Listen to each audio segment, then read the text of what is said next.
오늘 본문 말씀으로 결정의 순간 앞에서라는 제목으로 말씀을 나눌 때에 하나님께서 우리에게 은혜 주실 줄 믿습니다. 결정장애자라는 말이 있어요. 그죠? 결정장애자.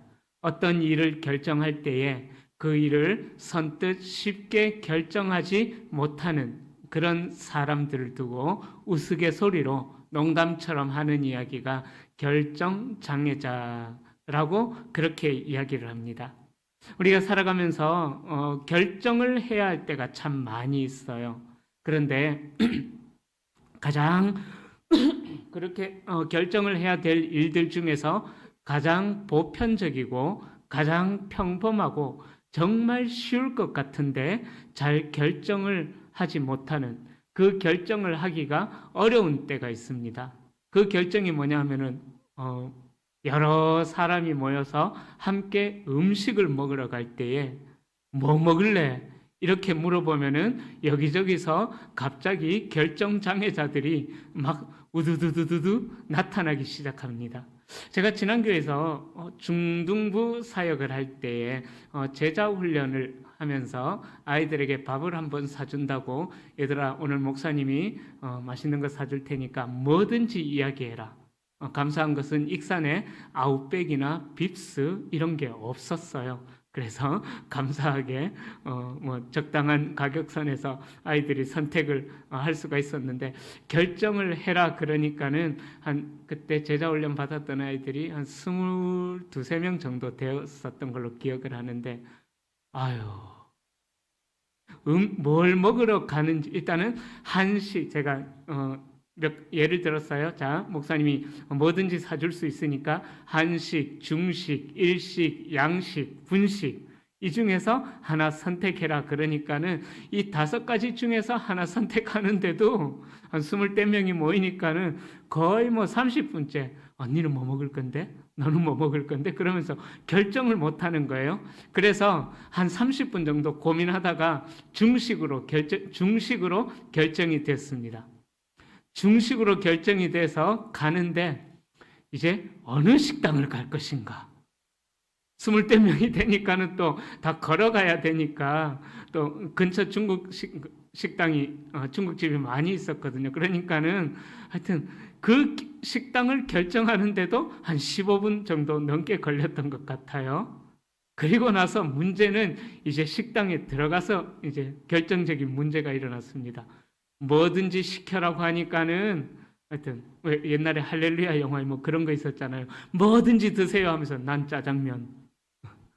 하여튼 그런 영화도 있었는데 근데 이 아이들이 뭘 먹을까? 결정을 도무지 못하는 거예요. 그러니까 점심 메뉴 고르는 데만 해도 거의 1시간이 걸릴 정도로 12시에 모여서 점심 먹으러 가는데 거의 1시 반 정도 돼서 이제 첫 숟가락을 떴던 그런 기억이 납니다. 그런데 이런 사소한 결정도 있지만은 때로는 어떤 때는 우리가 굉장히 중요한 결정을 내려야 할 때도 있습니다. 예를 들자면은 이제 인생에 한 번뿐이다라는 그런 결혼을 위해서 어떤 여인을 선택할 것인가 또 어떤 남자를 선택할 것인가 굉장히 중요한 결정이죠. 또 우리의 자녀들을 어느 학교로 보낼 것인가 예를 들자면 또 직장을 어떻게 선택할 것인가 그런 중요한 결정을 내릴 때가 있습니다. 이런 수많은 결정의 상황 앞에서 우리는 나의 신앙이 지금 어느 단계에 있는가 내 신앙이 어느 정도인가 결정의 상황 앞에서 서 있다 보면은요 그 사람의 신앙도 우리는 확인할 수가 있는 것입니다.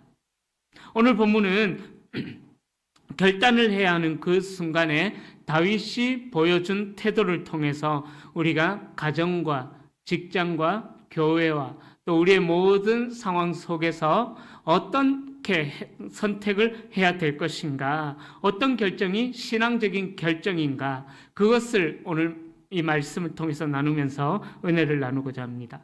첫 번째로 바른 결정을 하기 위해서요. 다윗은 어떤 일을 하기에 앞서서 먼저 하나님의 뜻을 알려고 애를 썼다라는 것입니다. 오늘 본문에 나오는 다윗과 그의 군대는 블레셋과 예전부터 갈등이 있었습니다. 블레셋이 이제 그일라를 공격한다라는 그 소식을 들었을 때에 이 다윗은 전략적으로 결단을 할 필요가 있었습니다. 다윗은 이 순간에 자기가 왕으로 세움을 받은 그 자리에 있지를 않았거든요. 다윗은 오늘 본문에 나오는 이 순간에도 여전히 사울에게 목숨의 위협을 받으면서 쫓겨다니는 그런 상황에서 그일라로 피해 있었던 때였습니다. 자, 그런 때에 이제 블레셋이 이 그일라를 공격하는 일이 일어났어요. 그러니까 블레셋이 다윗을 직접적으로 공격하는 것이 아니니까 이 다윗은 나도 모르겠다. 뭐 내가 피해 없는데 뭐 하면서 모른 채 할 수도 있었을 것입니다. 그러나 블레셋이 그일라를 정복하게 되면은 그일라에 피해 있던 다윗도 영향을 받을 수 있기 때문에 그 블레셋이 그일라를 공격하는 순간을 나 몰라라 할 수도 없었을 것입니다. 그렇다고 또 괜히 그일라를 돕는답시고 블레셋을 먼저 선제 공격을 했다가는 괜히 상관없는 자기가 긁어 부스럼을 만든다는 우리 옛말처럼 괜히 긁어서 부스럼을 만들 수도 있다라는 것이죠. 또 다른 한편으로는 그일라를 돕는 일이 나중에 나에게 다윗 자신에게 유리하다라는 생각을 할 수도 있었을 것입니다. 자, 이런 상황이 되면은 아주 복잡한 상황이죠.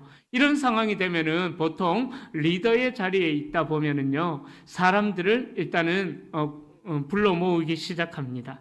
그래서 회의를 먼저 소집해가지고 이런 상황에서 우리가 어떻게 하면 되겠느냐고 그렇게 의견을 물어보고 그 중에 가장 지혜로운 답변을 선택하는 것이죠. 그러나 다윗은 2절에 나와 있는 것처럼 제일 먼저 하나님께 여쭈어보는 그런 선택을 했다라는 것입니다. 그런데 여러분, 우리가 이 말씀은 너무나도 잘 알고 있습니다.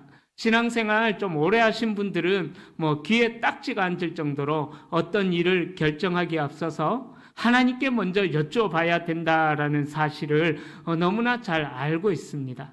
그런데 우리가 들었던 이 말씀이 우리의 삶 속에서 얼마나 실천이 되어지고 있는가 하는 것은 우리의 생각과는 달리 별개의 문제다라는 것이죠. 우리가 어떤 결정을 해야 할 때에 우리가 먼저 첫 번째로 생각하는 것이 무엇입니까? 그 일이 나에게 유익이 될 것인가?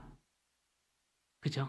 그것을 가장 먼저 생각한다라는 거예요. 그리고 또 두 번째로 생각하는 것은 뭐냐면은 내가 그 일을 선택했을 때에 나의 주변 사람들, 특히 내 가족들은 어떻게 생각할 것인가? 그런 주변 상황들을 먼저 따지고 든다라는 것이죠. 내 유익이 어떨 것인가? 내가 그 일을 했을 때 주변 사람들이 나를 어떻게 생각하고 또 나를 이상하게 바라보진 않을까? 그런 생각에 빠진다라는 것입니다. 그런데 오늘 본문에 나오는 다윗은 자신의 유익을 구한다거나 또 주변 사람들이 나 자신을 어떻게 생각한다거나 전혀 그런 것에는 관심이 없는 오직 하나님의 뜻이 무엇인지 거기에만 관심이 있었다라는 것을 우리에게 보여주고 있는 것입니다. 여러분, 이것이 바로 신앙인이 보여줄 수 있는 가장 중요한 모습이다라는 것이죠. 나중에 다윗이 그일라에 거하는 동안 사울의 공격을 받았을 때에도 11절에 나와 있는 것처럼 다윗은 먼저 하나님 앞에 여쭈어봅니다. 자, 우리가 이따가 보겠지만은 다윗이 블레셋으로부터 그일라를 보호해 주는 일이 일어났거든요. 그렇다면은 뭐 당연히 이 그일라가 나를 사울로부터 보호해 줄 것이다라고 생각하고 마음을 놓을 수도 있었을 것입니다. 하지만 이 그일라에 거하는 동안 11절 말씀처럼 다윗은 하나님 앞에 또 여쭈어보는 그 일들을 행합니다. 다윗은 어찌 보면은 몸에 배다시피 한 행동, 몸에 배었다시피 습관처럼 하는 것이 뭐냐 하면은 우리 옛말에 돌다리도 두들겨 보고 건너라라는 말처럼 하나님 앞에 두들겨 보는 거예요. 하나님 앞에 하나님 제가 어떻게 할까요? 습관처럼 다윗은 그렇게 하나님 앞에 여쭈어보는 그런 결정을 했다라는 것입니다. 그런 선택을 했다라는 것입니다. 여러분들, 우리에게서도 이런 자세가 필요합니다. 가정에서나 직장에서나 크고 작은 일들을 결정할 때 우리는 먼저 하나님께 여쭤보고 하나님 앞에 기도해야 된다라는 거예요. 그런데 우리가 그렇게 기도하지만은 솔직하게 또 이야기하자면은 하나님은 우리 눈에 보이지 않기 때문에 하나님이 과연 나에게 무슨 말씀을 하실까 분별할 수가 없는 거예요. 옛날처럼 이 다윗 시대처럼 하나님 이거요 하면은 오냐고 응답을 딱딱 해주시면은 속이라도 시원할 건데 아무리 기도해도 하나님이 내게 응답해 주시는 듯한 느낌 같은 느낌의 확신은 전혀 들지 않는 것이 우리의 삶의 현실이다라는 것입니다. 그렇다면은 우리가 어떻게 이 21세기를 살아가는 이 시대쯤에 이것이 정말 하나님의 뜻인가, 하나님의 뜻이 아닌가, 그것을 알 수가 있을까요? 그것은요, 바로 그 일들을 행하였을 때에 나의 마음이 기쁨이 있는가, 그리고 내 주변 공동체에 내 가족과 내 주변 공동체가 기뻐하는가, 그것을 생각해 보면 된다라는 거예요. 내가 그 일들을 행했을 때에 정말 우리 공동체에 기쁨이 넘치는가, 정말 꿈이 꾸어지는가, 정말 예를 들자면 새로운 어떤 미래를 꿈꾸게 되는가, 온 공동체에 한 마음이 부어지는가, 그것을 생각해 보면 된다라는 것입니다. 그러기에 가정에서나 직장에서나 어떤 크고 작은 일들을 결정할 때 우리는 먼저 어떻게 그 일들을 결정할 때에 하나님 앞에 먼저 물어보는데 하나님이 어떻게 생각하실까? 그거부터 먼저 생각해 봐야만 된다라는 거예요. 예를 들자면은 내가 그 일들을 행할 때에 내 마음에 불편함이 생긴다면은 그 일들은 하나님이 기뻐하시지 않는 거예요. 그렇기 때문에 우리가 문제를 놓고 기도하는 중에 분별할 수 있는 그 가장 쉬운 방법은 내 마음속에 하나님께서 주시는 기쁨이 넘치는가, 확신이 넘치는가, 그것을 우리가 생각해 보면 된다라는 것입니다. 하나님께서 응답하시는 방법은 다윗처럼 직접적이지도 않고 또 분명하게 말씀해 주지 않을 수도 있습니다. 그러나 우리는 하나님께서 비록 침묵 가운데 계시고 내 마음이 비록 평안이 없다라고 할지라도 우리는 항상 하나님의 뜻을 알고 그대로 실천하려는 겸손한 자세로 하나님의 뜻을 여쭤봐야만 된다라는 것입니다. 그런데 여기서 또 중요한 원칙이 있습니다. 교회 안에서 종종 하나님의 뜻을 너무 가볍게 들먹이는 그런 사람들도 있다라는 거예요. 소위 말하는 기도파들, 영성파들, 기도하시는 분들이 이런 오류에 빠지기가 쉽다라는 것입니다. 내가 하나님 앞에 기도해 봤는데 이것이 하나님의 뜻이야. 만약에 하나님의 뜻이라면은 온 공동체 안에 비슷한 동일한 마음을 품은 자들을 일으켜 주신다라는 거예요. 그런데 기도하는 사람들이 어떤 결정을 하고 나서는 너무 쉽게 하나님의 뜻이라고 말하는 그런 경우가 있는데 이런 태도는요, 오늘 본문에 나오는 사울 왕의 태도와 비슷합니다. 7절에 보면은요, 사울은 다윗이 그엘라에 있다는 소식을 듣고 하나님 앞에 안 여쭈어봤습니다. 여쭈어보지도 않고 어떻게 생각을 하느냐? 7절에 보면은 하나님이 그를 내 손에 붙이셨도다.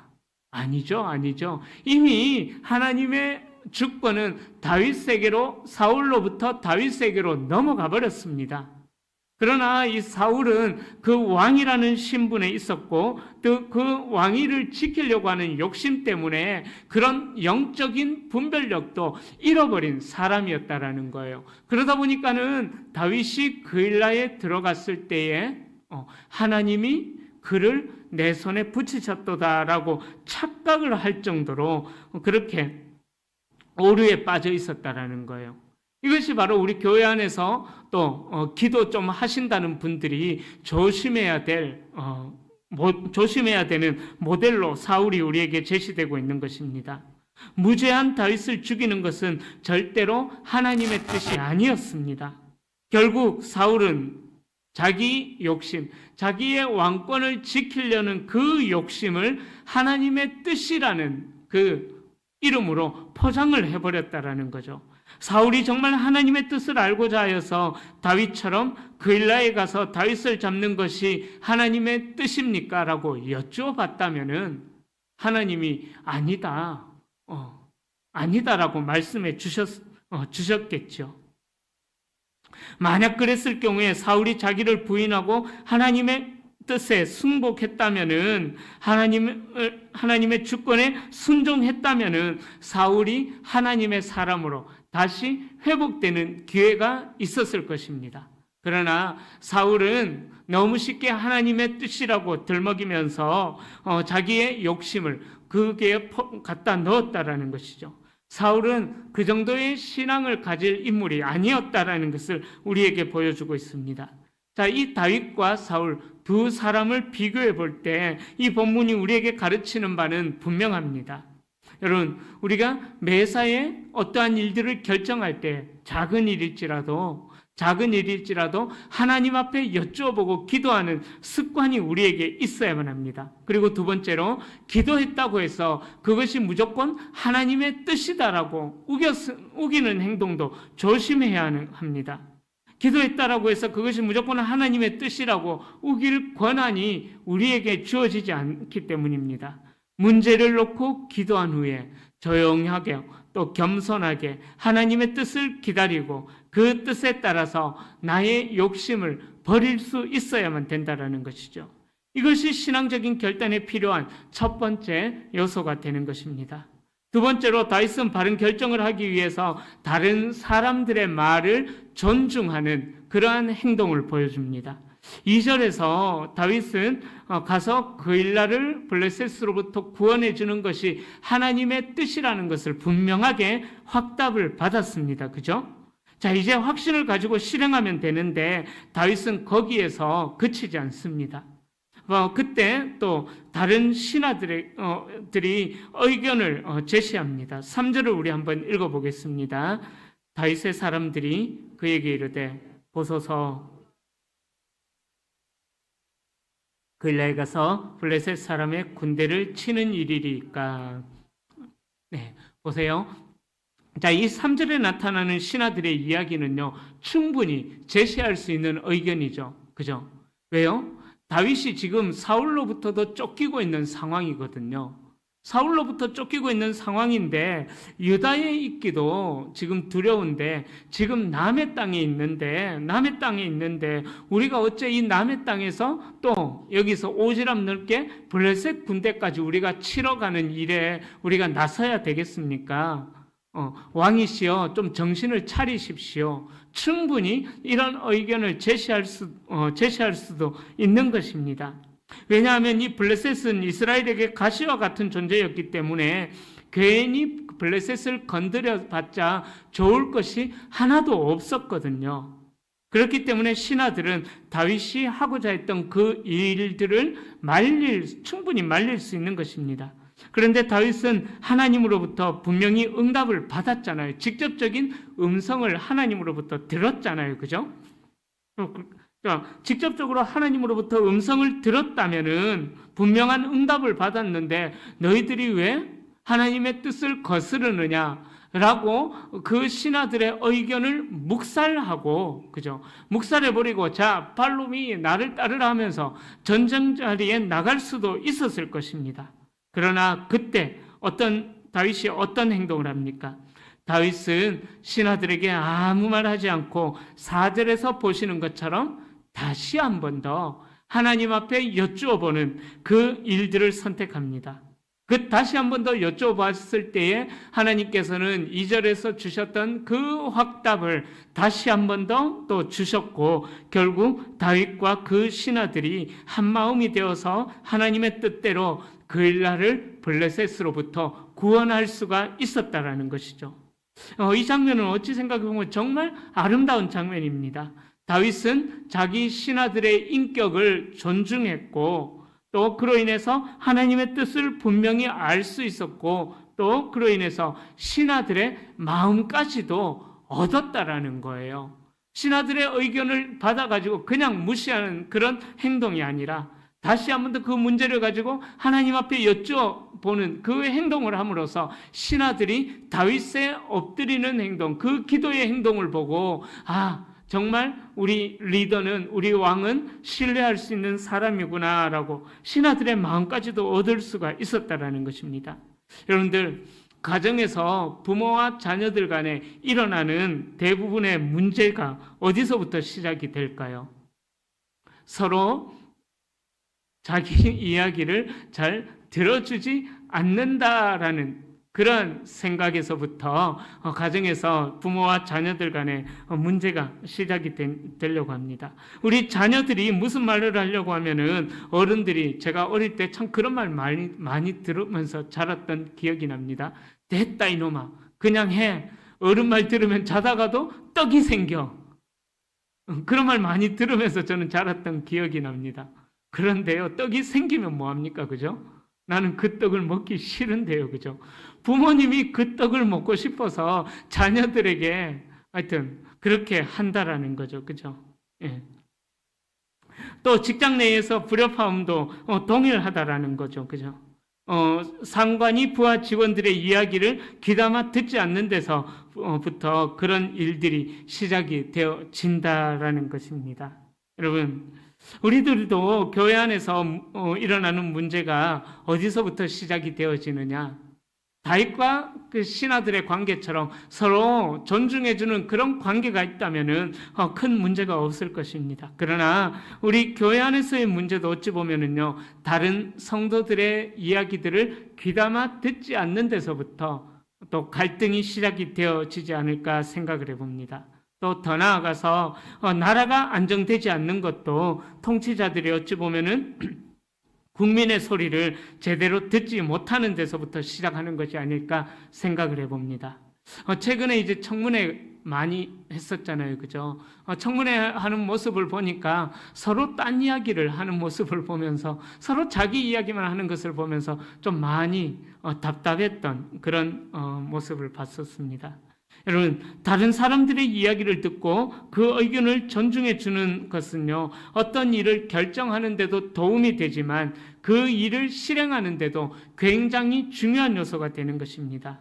아주 오래전 책인데요, 스티븐 콥이라는 분이 쓰신 책 중에 성공하는 사람들의 7가지 습관이라는 아주 유명한 책이 있었습니다.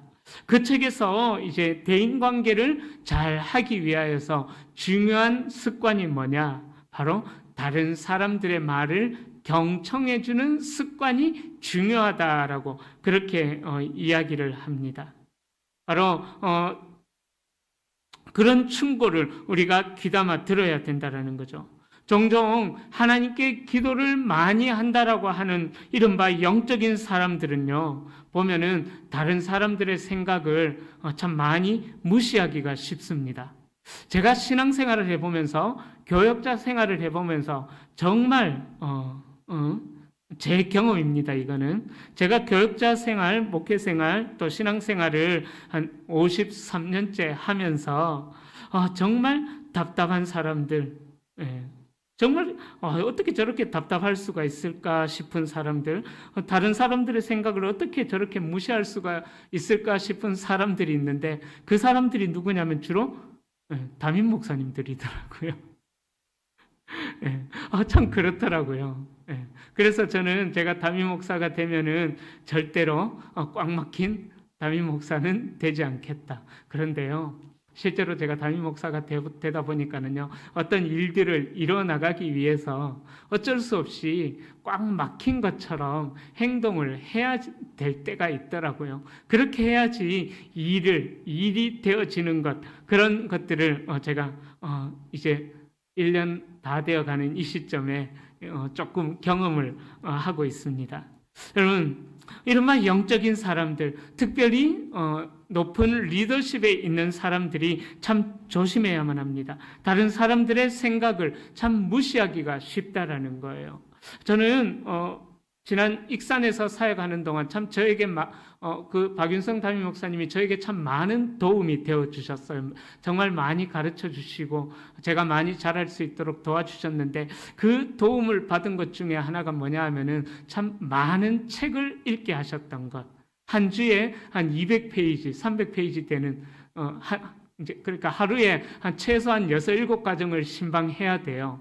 그러니까 일주일에 대략 한 60가정 이상을 신방을 해야 되는 그런 빠듯한 업무 속에서 또 일주일에 한 200페이지, 300페이지 되는 책을 한 권씩 어떻게든 읽고 금요일만 되면은 책 나눔을 하는 그런 시간들을 보냈던 기억이 나는데, 제가 이제 그 목사님을 통해서 참 많이 배웠던 것 중에 하나가 그런 겸손함들에 대해서 참 많이 배웠던 기억이 납니다. 부교육자들을 대할 때에 꽉 막힌, 물론 막혀 있는 부분도 있어요. 영상으로 나갈 건데 안 들으시겠죠, 뭐. 꽉 막혀 있는 부분도 솔직하게 있어요. 꽉 막혀 있는 부분도 있는데, 근데 참 부교육자들을 많이 잘하도록 가르쳐 주셨던 기억이 나요. 그런데 한편으로는 좀 아쉬웠던 부분들이 어떤 부분이냐 하면은 설교하는 것들을 이제 가르쳐 주시는데 이렇게 하는 것이 좋아요라고 이야기를 하시면서 꼭 그 스타일로만 이렇게 하도록 이야기하는 그런 세미나를 참 많이 다니게 했던 기억이 납니다. 근데 저는 가만히 생각해 보니까는요, 사람들마다 각자에게 주어진, 각 목회자들에게 주어진 인격이나 성품이나 특징이나 그런 것들이 다 개개인이 다 다르잖아요. 그죠? 예를 들어서 저희 교회만 해도 제가 설교하는 스타일, 또 전병일 전사님이 설교하는 스타일, 한광재 목사님이 설교하는 스타일, 세 사람이 너무 달라요. 달라도, 그죠? 여러분들 보시는 것처럼 너무 다른데, 저는 부교육자라고 해서 이렇게 설교해라 강요하지 않거든요. 왜냐하면 성경의 많은 기록자들이 하나님께서 각자의 어떤 그런 모든 특징들을 사용하셔서 성경을 기록하게 하셨던 것처럼, 하나님께서 각 목회자들마다 특징이 있기 때문에 어떤 메시지를 들어도 그 메시지를 통해서 하나님께서는 은혜를 전하신다라는 거예요. 그러기에 참 어찌 보면은 참 막혀있는 사람들이 우리 설교자들, 목회자들이 아닐까 그렇게 생각을 해봅니다. 그러기에 이런 다윗의 태도가 우리들에게 아주 도전이 된다라는 거죠. 하나님의 뜻을 분명히 알았음에도 불구하고 다윗은 자기의 생각을 고집했던 것이 아니라, 신하들의 말을 무시했던 것이 아니라, 신하들이 보는 앞에서 다시 한 번 더 하나님 앞에, 신하들이 이러는데요, 하나님 묻잡까요? 그렇게 하나님 앞에 여쭤봤다라는 것입니다. 다윗은 자기에게 뜻을 알려주신 하나님이 신하들에게도 그 뜻을 분명히 얼마든지 알려줄 수 있다라고 생각했었던 것이죠. 다윗은 자기 혼자만이 하나님의 뜻을 독점한다라고 생각하는 그런 교만함이 없었다라는 것입니다. 다윗이 자기 신하들을 인격적으로 대해주기를 원했다라는 것이죠. 여러분, 말의 내용과 관계없이 그 사람의 말을 들어준다라는 것, 그 자체가 그 사람을 인격적으로 대해주는 행동이 되는 것이잖아요. 또한 다윗은 신하들이 하나님의 뜻을 이루는 과정에서 다시 한 번 더 확신을 가지고 그 뜻을 이루어 나갈 수 있도록 다윗은 그렇게 그들의 말을 수용했다라는 것입니다. 다윗에게는 하나님의 뜻을 이루는 것도 중요하지만, 하나님의 뜻을 이루는 목적도 중요하지만, 그 목적을 이루는 과정에서 중요하게 생각했던 것이 뭐냐 하면은 신하들의 마음이 한 마음이 되어서 그 뜻을 이루어 나가는 것을 중요하게 생각했다라는 것입니다. 그렇기 때문에 우리가 하나님의 뜻을 발견하고 더욱더 하나님의 뜻을 확실히 하는데 도움이 되는 것, 다른 사람들의 이야기를 존중하는 자세가 필요하다라는 것입니다. 세 번째, 마지막으로 바른 결정을 하기 위해서는 자신의 감정도 극복할 수 있어야만 합니다. 그일라 사람들을 이제 블레셋으로부터 다윗이 구원해 주어요. 그러고 나서 다윗은 그 그일라 성을 계속해서 머물게 되었습니다. 호의를 베풀었잖아요. 블레셋으로부터 보호해 주었잖아요. 그런데 이때 사울이 그일라 성을 공격합니다. 다윗을 잡으러. 그래서 다윗을 죽이려고 했을 때에 다윗이 하나님을 믿으면서도 은근히 그일라 사람들을 의지할 수도 있었을 것입니다. 기대를 걸 수도 있었을 것입니다. 자기가 블레셋 사람으로부터 그일라를 보호해 주었으니까 사울로부터 나를 보호해 줄 것이다. 그일라 사람들이 내가 보호해 줬으니까 너는 당연히 그렇게 하는 것 아니냐라고 기대를 하는 것 무리가 아니었을 것입니다. 그래서 11절과 12절에서 보는 것처럼 다윗은 또 하나님께 두 번이나 그일라 사람들이 자기를 사울에게 내어주겠습니까? 라고 물어봅니다. 자, 그런 질문에 이런 의도가 숨어 있겠죠. 하나님, 내가 블레셋으로부터 그일라를 보호해 주었는데 어떻게 그일라 사람들이 나를 사울에게 내어주겠습니까? 그거는 안 되죠. 아마 그런 의도가 있었지 않았을까요? 어떻게 그일라 사람들이 나를 배신하겠습니까? 라는 그런 의도로 하나님 앞에 여쭈어 봤을 것입니다. 그런데 하나님은 어떻게 대답하십니까? 12절에 보면은 단호하게 아주 단호박으로 그일라 사람들이 다윗을 버릴 것이다 라고 너를 사울에게 내어줄 것이다 라고 그렇게 12절에 말씀하고 있는 것입니다. 이럴 때 보통 사람들이라면은 일단 마음이 상해요. 그죠? 감정이 상합니다. 그래서 냉정한 판단을 하지 못하고 어떻게 내가 너네들을 보호해 줬는데 너네들은 나를 배신할 수가 있느냐라고 분노를 표출할 수도 있었을 것입니다. 그런데 다윗은 하나님으로부터 대답을 듣고 곧 그일라를 떠났다라는 거예요. 다윗은 그 분노가 차오르는 그 순간, 배신을 당한 그 순간에 다윗은 자신의 감정을 잘 추스렸다라는 것입니다. 여러분, 어떤 일을 할 때 중요한 사람들에게 문제가 되는 것 중에 하나가 바로 자기 감정을 잘 극복하지 못하는 것. 특히 합리적으로 생각하기보다는 욱하는 감정에 휩쓸리는 그런 모습을 우리가 보일 때가 있다라는 것입니다. 그 욱하는 감정에 휩쓸리다 보면은요, 실수를 하게 된다라는 거죠. 여러분, 다윗이라고 해서 그런 욱하는 감정이 없었겠습니까? 그죠? 분명히 화도 났을 것입니다. 그러나 다윗은 자기에게 일어나는 욱하는 감정을 잘 소화해냈고 잘 조절했다라는 것입니다. 여러분, 이러한 자세는요, 가정과 직장과 교회에서는 물론 모든 대인 관계에서도 필요한 자세가 된다라는 것입니다. 자녀들이 부모님들에게 섭섭하게 대할 때에 부모님들이 정말 속이 상하시죠. 그죠? 섭섭하게 대할 때에. 그러다 보면 이런 말도 하지 않습니까? 자녀들이 속썩일 때 내가 너를 낳았을 때 얼마나 고생한 줄 아느냐 이놈의 녀석아 하면서 내가 너를 낳고 미역국을 왜 먹었는지 모르겠다라고 하여튼 그런 말들도 막 자녀들을 향해서 하지 않습니까? 그런데요, 그런 식으로 욱하는 감정을 드러내다 보면은요, 자녀들의 마음을 얻을 수도 없고요, 또 그 문제 앞에서 올바른 판단도 내릴 수도 없다라는 것입니다. 직장에서도 대인관계를 풀어갈 때에 분노의 감정을 잘 추스려야 된다라는 거죠. 우리 예수님께서도 그렇게 말씀하셨어요. 분을 내어도 하루 해를 넘기지 말라. 그렇게 우리 예수님께서도 말씀하셨던 것처럼 바로 사도 바울도 그런 권면을 했는데 결국은 그 감정을 이기는 것, 그것이 바른 결단을 하는데 필수적인 요소가 된다라는 것입니다. 그럼 이제 말씀을 정리하겠습니다.